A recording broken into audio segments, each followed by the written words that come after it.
Panawagan ng panibagong EDSA ng mga Duterte supporters, itigil na ayon naman kay Senador Jingo Estrada. Detalye ng balita mula kay Raymond Dedpaz, RS28. Raymond, good morning. Itigil na ang panawagan para sa panibagong pag-aaklas sa EDSA. Ito ang apela ni Senate Pro Tempore Jingo Estrada sa mga supporters ng mga Duterte na nananawagan ng pagtitipon sa EDSA bilang suporta kay Vice President Sara Duterte.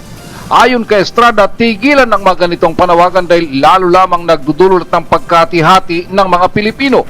Tama na ang EDSA 1 at EDSA 2 at huwag nang dagdagan pa ng panibagong EDSA People Power Revolution.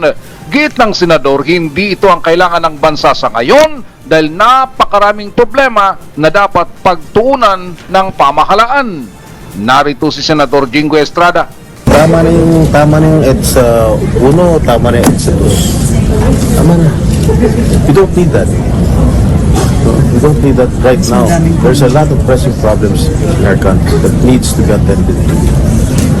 Ayaw naman ng kanyang kapatid na si Senador J.B. Ejercito na sumausaw pa sa kontrobersiya sa politika sa ngayon dahil sa katwiran na hindi ito nakatutulong sa kabutihan ng bansa.